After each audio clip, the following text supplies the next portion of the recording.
Bonsoir mesdames et messieurs, vous aimez le sport, merci de nous rejoindre sur Canal Algérie pour le 8e numéro de la 8e saison de 52 chrono, votre émission Omnisport à la une de l'actualité, bien évidemment le titre mondial junior du karatéka Anis Hallassa au rendez-vous de Santiago, c'était au Chili. Championnat arabe de voile en Égypte, l'Algérie s'offre 11 médailles dont 3 en or. On parlera également des préparatifs de nos handballeurs pour la Coupe d'Afrique des Nations de handball prévue janvier 2020 en Tunisie. Le 8e numéro aura pour thème la natation entre développement et perspective. Et puis aujourd'hui, comme vous le savez, nous célébrons le 28 octobre, 57e anniversaire du recouvrement de la souveraineté nationale de la radio et de la télévision algérienne. L'occasion pour nous de souhaiter donc une heureuse année pour tous les employés de la radio, de la télévision et de la télédiffusion, nos collègues bien évidemment respectifs. Voilà, le décor est planté. Comme chaque lundi, on retrouve nos invités et notre consultant maison, Nordine Hani. Bonsoir. Bonsoir Mortal, bonsoir à tous ceux qui nous sont fidèles tous les lundis. Voilà, tous les lundis, et aujourd'hui pour eux, on va parler natation, et pour la circonstance, nous avons le plaisir de recevoir l'actuel président de la Fédération algérienne de natation, qui est un habitué à 52 chrono, monsieur Abdelhakim Bouradou, qui nous fait le plaisir d'être parmi nous. Hakim, bonsoir et bienvenue chez vous. Merci Mortal, merci à notre ami Nordine. C'est toujours avec plaisir que j'assiste à votre émission et nous sommes toujours là au service du sport et à la natation en particulier. À l'occasion vous est donnée aujourd'hui, et elle est donnée également aux téléspectateurs, de découvrir un petit peu le programme de la natation algérienne, de la fédération algérienne, et surtout les perspectives, puisqu'il y a de grands événements qui nous attendent, les Jeux Olympiques, les championnats d'Afrique, championnats arabes ici en Algérie, mais également ce grand rendez-vous qu'on attend tous, les Jeux méditerranéens de 2021. Tout à fait, donc vous avez très bien résumé. Effectivement, la natation aujourd'hui, plusieurs compétitions nous attendent, notamment compétitions internationales. Donc il va y avoir aussi des compétitions internationales organisées en Algérie, telles que les championnats maghrébins jeunes au mois de mars, et puis il va y avoir aussi le championnat arabe Open au mois de septembre, Inch'Allah. Donc ça, c'est pour les compétitions en Algérie. Et puis il y a aussi le championnat d'Afrique au mois d'avril en senior, et les JO qui restent une étape incontournable pour nos athlètes. Et l'objectif évidemment est de qualifier le maximum possible d'athlètes pour prendre part à cette compétition. Depuis l'organisation ici en Algérie, et c'était pour la première fois, des championnats d'Afrique de natation ici à la piscine du complexe olympique Mohamed Boudiaf, c'est un dossier plus lourd à gérer, la natation algérienne?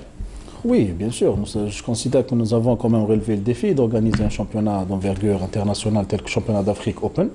Maintenant, ça nous ouvre un petit peu l'appétit à d'autres compétitions, et notamment dans les petites catégories, telles que le championnat maghrébin qui va arriver très vite. Et puis, il va y avoir le championnat arabe Open, que c'est une étape aussi, je considère que c'est la première fois aussi que ça va se dérouler en Algérie, en Open. Nous avons déjà auparavant organisé le championnat maghrébin jeune, ça s'est très bien passé. Oui.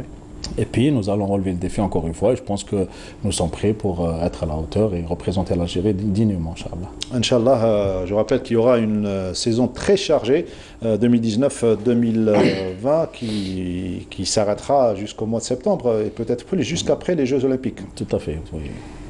Voilà, donc vous connaissez le principe de 52 chronos, c'est l'actualité, et ce qui fait la une de l'actualité, Nordine Hani, c'était cet excellent résultat du karatéka, donc Hallassa, Ayoub Anis Hallassa, catégorie de moins de 55 kg, on va voir les images, si vous permettez, qui a remporté le titre mondial cumité grâce à sa victoire face au Marocain Gina Abdelali en finale des championnats du monde des jeunes qui se disputent à Santiago au Chili. Au premier tour, le natif de Constantine avait dominé le Koweïtien Mohamed Al-Utaybi avant d'enchaîner face à l'Indien Vibor Talwar au deuxième tour, et le Slovaque Niklas Temse troisième tour, et l'Uruguayen Nicolas De Andrea quart de finale, et puis le Jordanien Ataf Reit en demi-finale. Un excellent résultat, et c'est historique, il faut le rappeler. Absolument, donc c'est d'abord historique. Et puis, mais il faut dire aussi qu'en Algérie, des jeunes talents, il y en a un peu partout dans les disciplines.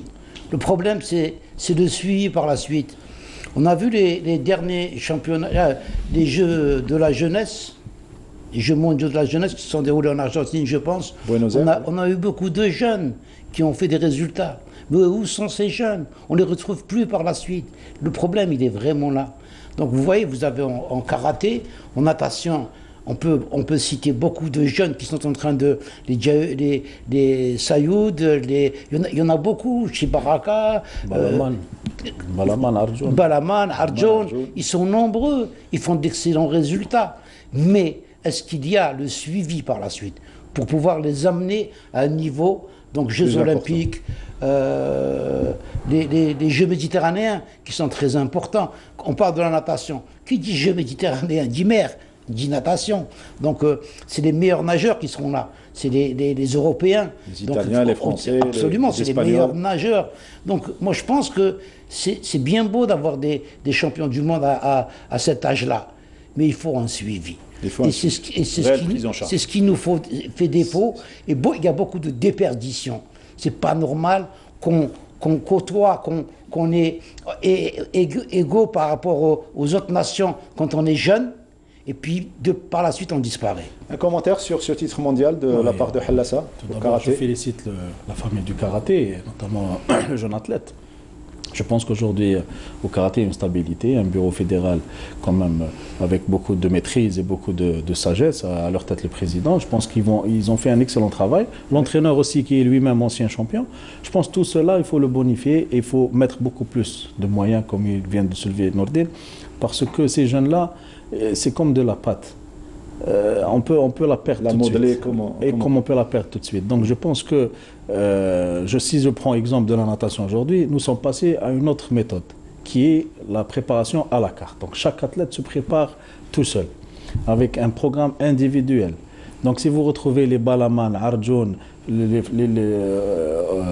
Jeux africains, si je me rappelle bien, en Algérie, ici en Algérie, les GAG, Balaman et Arjon et Medjari, ils ont réalisé d'excellents résultats. C'est eux-mêmes aujourd'hui qui font les beaux jours en équipe senior. Donc cela veut dire qu'il y a eu une prise en charge. Il va y avoir d'autres prises en charge. Mais la natation, c'est un sport individuel, et tout ce qui est individuel aujourd'hui, il faut le prendre individuellement. Qu'est-ce qui vous a poussé à opter pour cette écoutez, il y a l'environnement tout d'abord. L'environnement, quand je dis l'environnement, il y a les études, il y a l'environnement familial, il y a les moyens pédagogiques, méthodologiques, il y a l'infrastructure. Tout cela nous amène aujourd'hui à mettre en place un projet selon l'environnement de l'athlète. Et là, l'athlète, nous allons mettre autour de lui les moyens nécessaires, financiers ou autres. Après, avec concertation évidemment avec ses parents, son entraîneur, et puis les objectifs que trace la fédération avec la direction technique nationale. La nouvelle politique pour je pense la prise en charge des jeunes. L'un des plus gros problèmes au niveau de la natation, je pense que c'est l'infrastructure. Salim Miles, un de nos champions en natation la semaine dernière, nous disait qu'à Oran, à son époque, il y avait 3 associations. Donc il y avait 3 piscines à Oran, on pouvait les mettre. Maintenant, à Oran, il y a 36 associations. Donc en plus des adhérents, parce que c'est devenu à la mode, les adhérents. C'est devenu un business, tout le monde le sait. On préfère faire payer des gens plutôt que donner la chance à des jeunes. Donc c'est là le véritable... Il faut une politique pour ces piscines. J'ai vu, j'en ai parlé tout à l'heure en aparté avec Hakim, j'ai vu une équipe nationale senior de natation nager dans un seul couloir, alors que les autres couloirs, au 5 juillet, étaient occupés par des adhérents. Comment on peut mêler des adhérents à une équipe nationale, à l'élite? Et on leur demande après d'aller faire des résultats, d'aller aux Jeux méditerranéens. Le gros problème, moi je pense, et je pense qu'il est d'accord avec moi, c'est l'infrastructure. Il faut trouver une solution. De toute manière, aujourd'hui, l'infrastructure reste le moyen numéro 1. Parce que, pour la réussite, ça c'est clair. Aujourd'hui, Dieu merci, alhamdoulilah, aujourd'hui, il y a eu naissance d'une convention justement pour avoir la piscine de Quba fédéral, comme bassin fédéral. Là, nous allons mettre une bonne stratégie. Là, nous pouvons dire que nous avons une maison, une piscine, là où nos athlètes puissent s'épanouir et exercer la natation dans de bonnes conditions. Donc je pense que c'est un atout, c'est un plus pour la discipline. Et autre bonne nouvelle, Hakim Bouradou, et certainement vous êtes au courant, c'est la construction d'une nouvelle piscine à Rouiba de 50 mètres. Oui, tout à fait, tout à fait. Là aussi, ça peut être une belle infrastructure pour la fédération, et pourquoi pas. Il y a aussi le bassin de Fouca qui va être mis à la disposition de la fédération. Je pense que nous pouvons aujourd'hui, avec les moyens que l'État algérien met autour des bassins et des infrastructures, nous pouvons, en tant que fédération, décrocher 3 ou 4 bassins fédéraux pour pouvoir développer non pas uniquement la natation, mais les disciplines de la natation aussi. Aujourd'hui, vous savez, il y a le water polo, il y a l'eau libre, il y a la natation artistique, il y a le plongeon. Tout cela, nous sommes en train de... Tout ce beau spectacle, nous sommes en train de le mettre de côté à cause des infrastructures. Ça, c'est désolant, c'est décevant, certes, mais aujourd'hui, je pense que les pouvoirs publics font un effort considérable dans les constructions, et puissent dans les constructions des piscines, mais faut-il aussi penser à la formation des managers des piscines et toute la logistique qu'il y a derrière. Pour peu que le système scolaire soit propice également. Évidemment, tout à fait. Là aussi, c'est un autre débat qui reste... Un autre. Finalement, il y a beaucoup d'aléas pour... atteindre la réussite. Allez, on reste pour conclure. Donc, le jeune Hallassa a décroché 7 médailles d'or, sauf qu'il faut penser à une réelle prise en charge pour l'amener vers l'élite. Inch'Allah, c'est ce qu'on souhaite pour le karaté algérien et pour les autres sports. Un autre sport, la voile, cette fois-ci, on les a reçus dernièrement, après les championnats d'Afrique que l'Algérie a organisés ici à Borj El Bahri, avec 2 belles qualifications aux Jeux Olympiques de Tokyo. Cette fois-ci, nos BDistes se sont déplacés à Alexandrie, donc en Égypte, pour décrocher 11 médailles d'or, 11 médailles dont 3 en or. Les 3 médailles d'or ont été l'œuvre d'Amina Berrichi dans la spécialité RS6 filles, Hamza Bourras RS6 garçons et Rami Boudrouma RS6 des moins de 19 ans. Voilà pour la voile algérienne qui s'est illustrée encore cette fois-ci au championnat arabe. L'Algérie a pris part au rendez-vous, il faut le rappeler, d'Alexandrie avec 18 véliplanchistes. C'est ce qu'on dit, c'est les véliplanchistes et pas les bédistes. Bédistes, c'est badminton. Là, on parle de Boras, de Berrichi, donc c'est ceux qui se sont qualifiés pour les Jeux Olympiques de Tokyo, donc ils sont en train de prouver qu'ils ont mérité leur place. Mais je pense que maintenant la fédération de voile doit se pencher un petit peu sur le laser. Parce qu'on est trop porté sur le RSX. Alors, RSX garçon, les 3 premières places sont algériennes.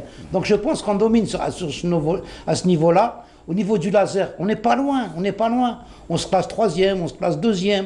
Donc je pense qu'il faut mettre beaucoup plus de moyens pour le laser, parce que c'est quand même une discipline qui pourrait être pourvoyeuse de...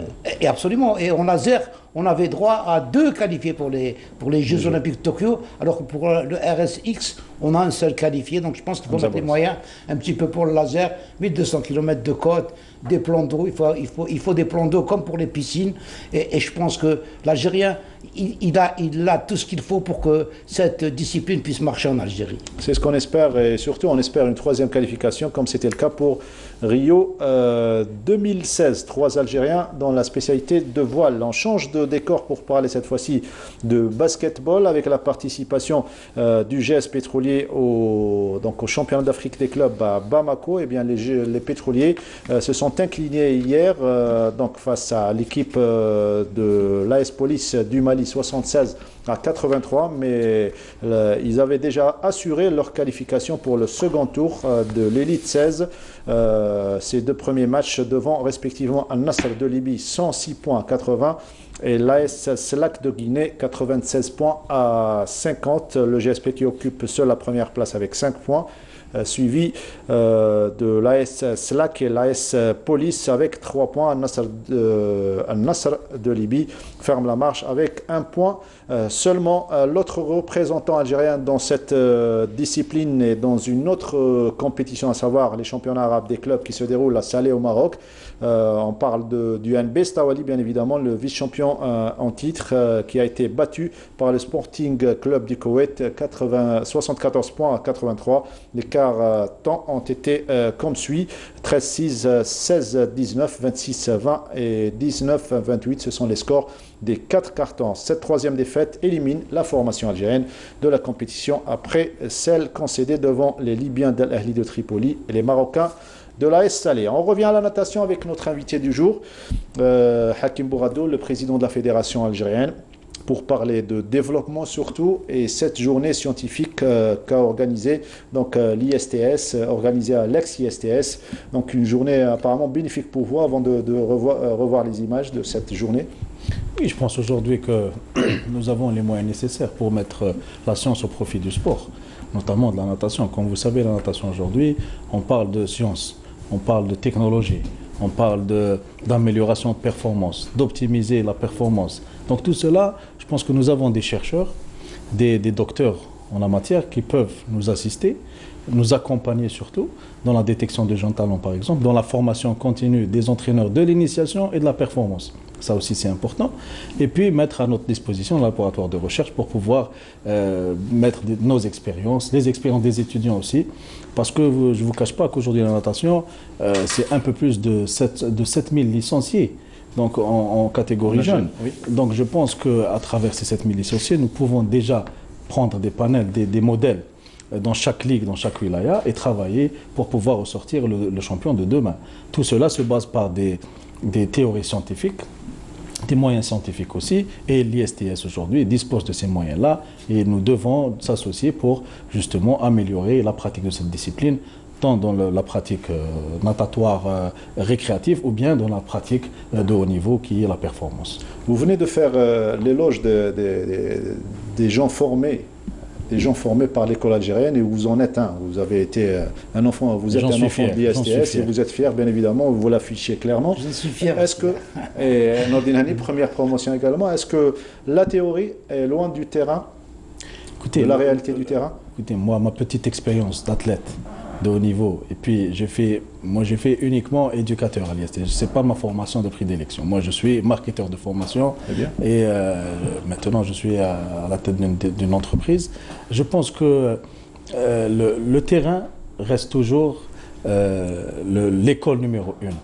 Parce que côtoyer des gens du terrain, travailler avec des athlètes sur le terrain, ça n'a pas la même sensation ou les mêmes données que la théorie. Mais aujourd'hui, la théorie a pris de l'ampleur, a pris beaucoup de données, de statistiques qui font qu'on associe le terrain et la théorie pour avoir le modèle meilleur ou le modèle numéro 1 pour pouvoir le mettre en place et tracer des stratégies à partir de ce modèle-là. Je pense que ça va de soi. Mais toujours est-il que le terrain reste l'environnement numéro 1 pour l'expérimental, pour le développement et surtout pour aller chercher les faiblesses et les points forts d'une discipline ou d'un athlète ou d'une politique de manière générale. Je voulais savoir surtout, est-ce qu'on est loin de la demande de la théorie sur le plan... Oui, on est très loin. Aujourd'hui, on ne fait pas beaucoup de recherches, on ne fait pas beaucoup de concertation avec les chercheurs.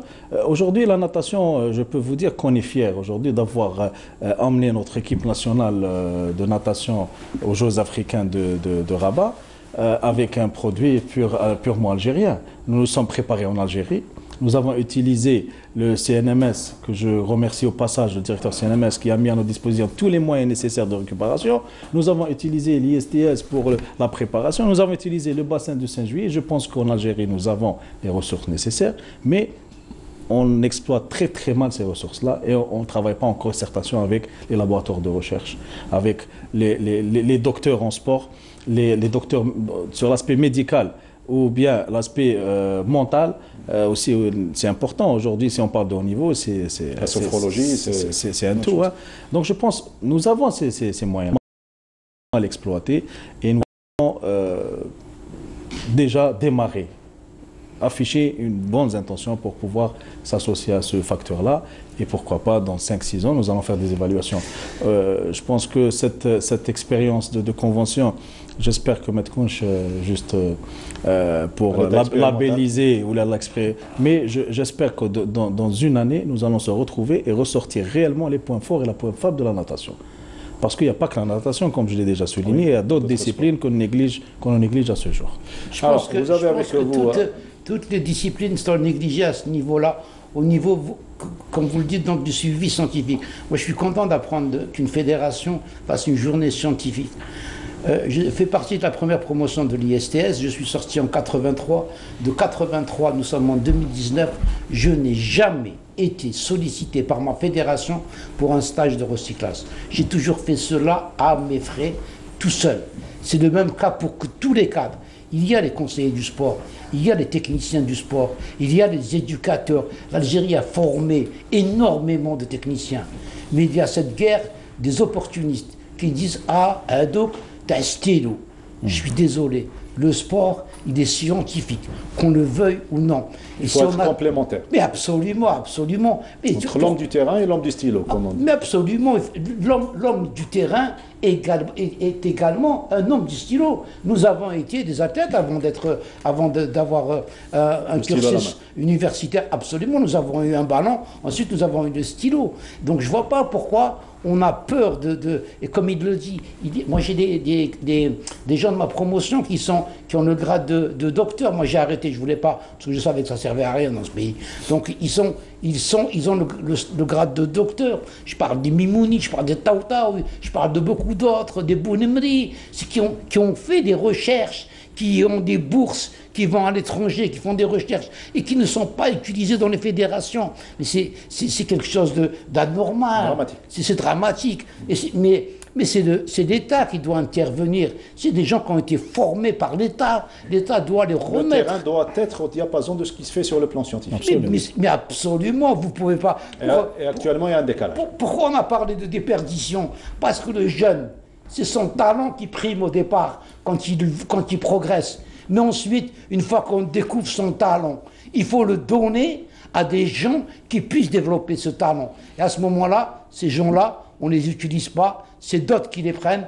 Et Nordine Hani, on sait très bien que vous êtes nostalgique. On va susciter justement votre nostalgie tout à l'heure et vous montrer comment l'Algérie pensait construire une nation de sport. Ça sera tout à l'heure, après avoir vu et donc fait un retour sur cette journée scientifique qu'a couvert pour nous Sofiane Hamoudi. Réalité et perspective de la natation algérienne, c'est le titre choisi pour la journée scientifique organisée par le laboratoire scientifique de l'école supérieure en sciences et technologies du sport de Dali Brahim, en présence du président de la Fédération algérienne de la natation. Parce que aussi, il faut noter que les étudiants de l'ISTS aujourd'hui... C'est une journée mémorable et importante pour le développement du sport en particulier et la natation en général, vu que nous allons aborder tout ce qui est scientifique approprié à cette discipline, et puis développer les points forts et surtout l'accompagnement scientifique aujourd'hui de la natation. Je pense que c'est une alliance importante, comme je l'ai souligné, et puis c'est la naissance aussi d'une convention entre la Fédération algérienne de natation et le laboratoire scientifique de l'ISTS pour pouvoir mettre la science au profit de la natation et surtout dans les jeunes catégories dont nous donnons une importance particulière. L'objectif de cette étude est de présenter une nouvelle approche sur l'apprentissage de 4 styles de nage chez les enfants de 2 sexes de 7 à 9 ans. Dr Benyeles Abdaltif a présenté une étude réalisée à l'Ulma, Wilaya de Sétif, sur un échantillon constitué de 34 filles et 64 garçons sur une période allant de 2009 à 2012. On est parti sur cette problématique. Donc à l'Alma, à la piscine de l'Alma, on s'est entendu avec le DGS à l'époque pour qu'il n'y ait qu'un seul club au niveau de cette piscine. Donc un seul club. Donc on avait la possibilité d'encadrer tous les enfants. Donc on a eu à l'époque près de 800 gosses. Donc on travaille à merveille. Donc il y a un volet où on avait dedans mis des enfants qui ne rentraient pas dans le tranche d'âge de l'apprentissage de la natation.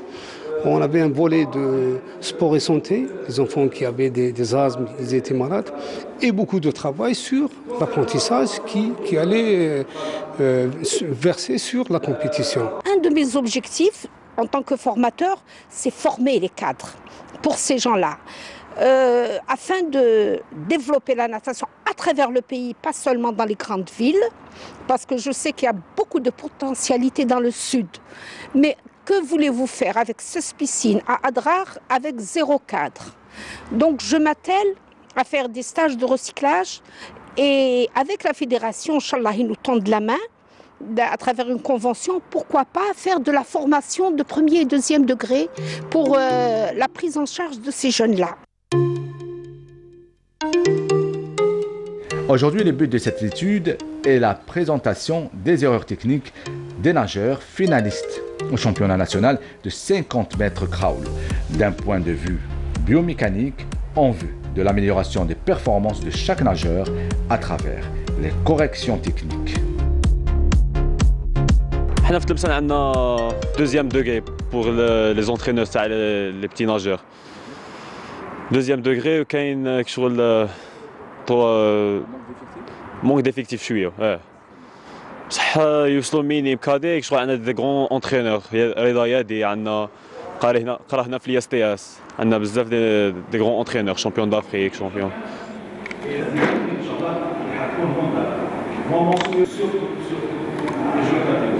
Après une série d'intervenants lors de cette journée scientifique, les résultats montrent que, selon les profils élaborés, le développement physique est moyen chez les nageurs et globalement surélevé chez les enfants de 14 ans, et que ce développement influe peu sur la performance.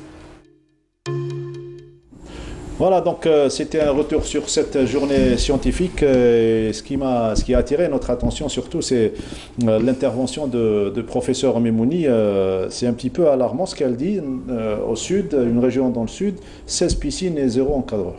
Oui, c'est une réalité aujourd'hui. Même à Tamanrasad, vous avez 14 piscines. Bon, quand on dit piscine, il y a piscine avec ligne de fond dédiée à l'entraînement. Il y a des piscines de proximité. Hein. Donc je pense pour les piscines d'entraînement, c'est vrai qu'il y a un manque terrible de formateurs. D'ailleurs, aujourd'hui, nous sommes à Ouagla, la fédération est présente à Ouagla pour un stage de formation,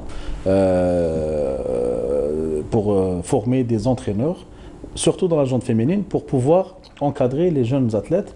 Et nous allons signer une convention avec la DGS de Ouagla et la Ligue de Ouagla pour avoir l'académie féminine de natation au sud. Ça va être un modèle pour la région du Sud.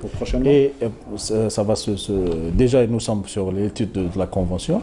Et puis les formateurs, ils sont sur place, ils sont déjà en formation.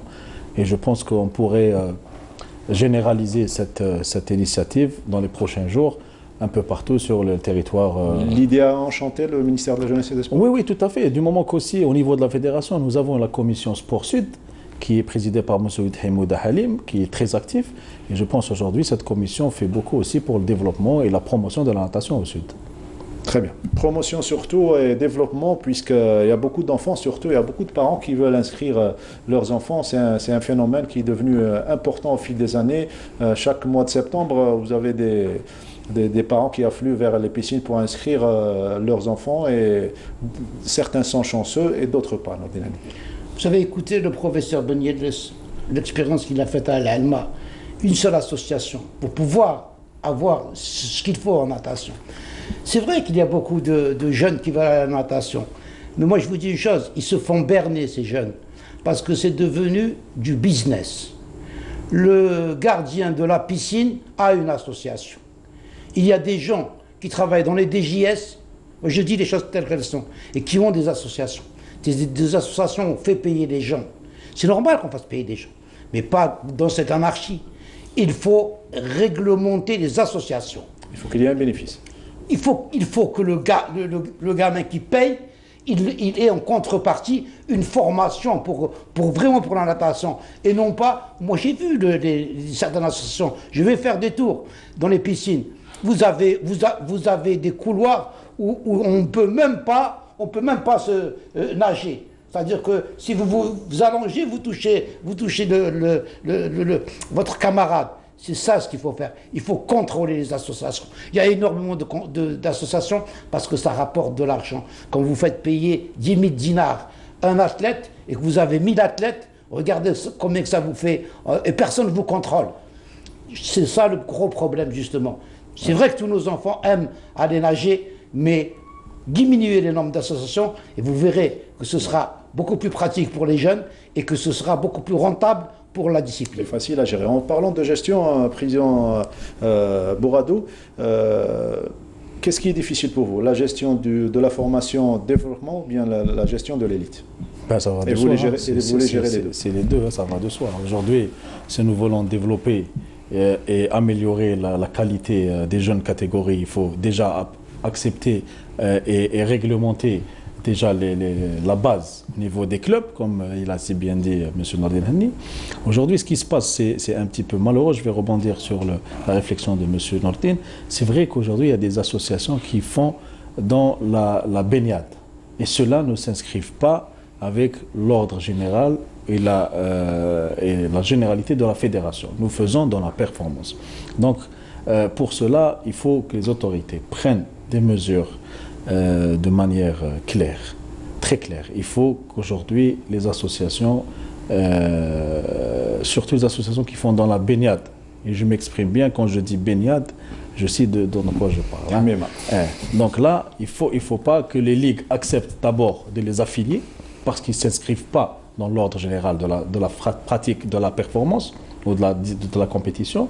Et puis au niveau des DGS aussi, il faut qu'il y ait un contrôle rigoureux en termes de délivrance d'agréments et tout ce qui s'ensuit. Donc je pense c'est un tout, c'est un système qui est un petit peu, tout est relatif en fait, mais la fédération de notre niveau, nous veillons au grain à ce que ces règlements soient bien appliqués et respectés surtout par les associations. Pour rebondir sur votre question, moi je dirais qu'aujourd'hui, pour arriver à la performance, il faut évidemment une bonne base de formation. Et là, nous mettons toute notre ressource aujourd'hui, si j'ose dire, dans la formation, notamment des entraîneurs. Donc ça prend plus de temps que... Aujourd'hui, depuis l'avènement de notre bureau fédéral, nous avons 37 formations à l'échelle nationale. Formation FINA, internationale et nationale. Donc je pense que c'est beaucoup de temps et beaucoup de moyens et beaucoup de patience surtout. Parce que dans 4 ans, je suis sûr qu'on aura une élite importante d'encadreurs et de formateurs un peu partout dans les villages.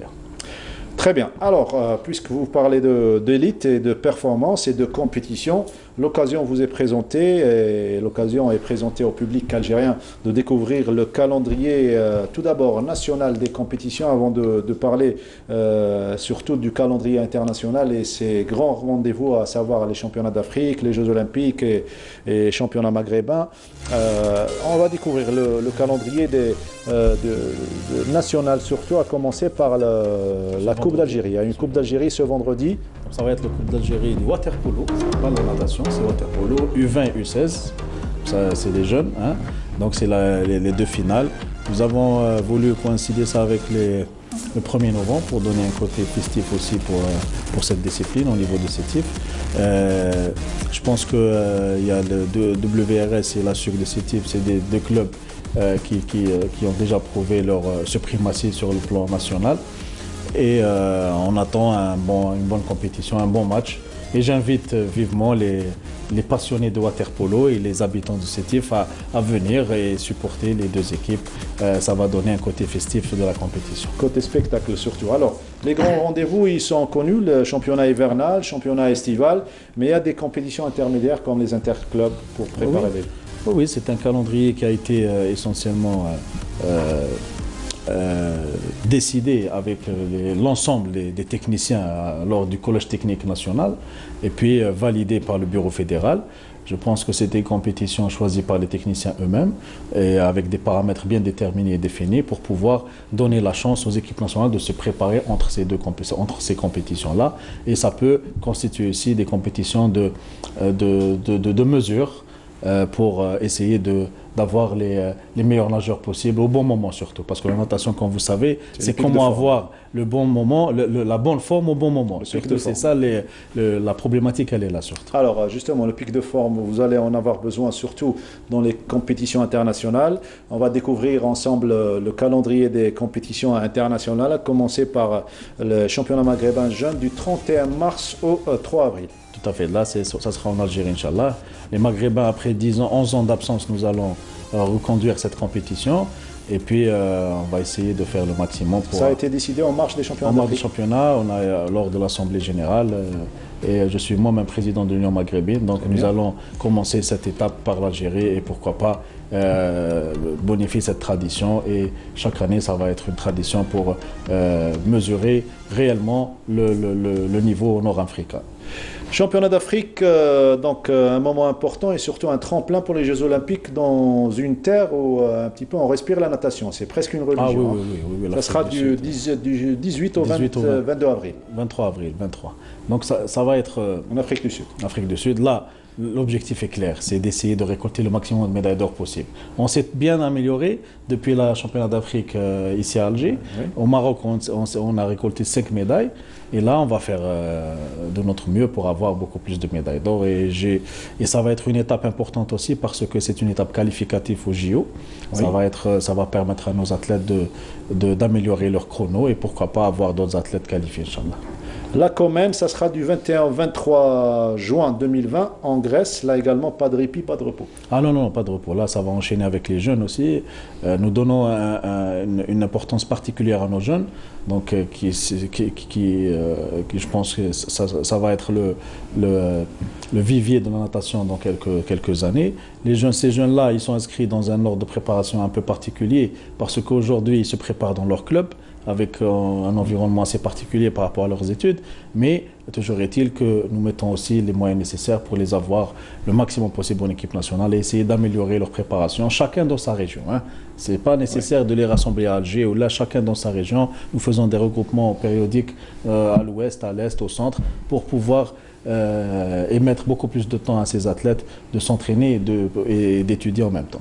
Et on enchaîne avec les 3 principaux rendez-vous, à savoir les Jeux Olympiques entre donc, août et décembre. Donc Jeux Olympiques du 26 août au 2 septembre. Et juste après, championnat arabe ici en Algérie au mois de septembre. Et championnat du monde petit bassin Open, donc décembre.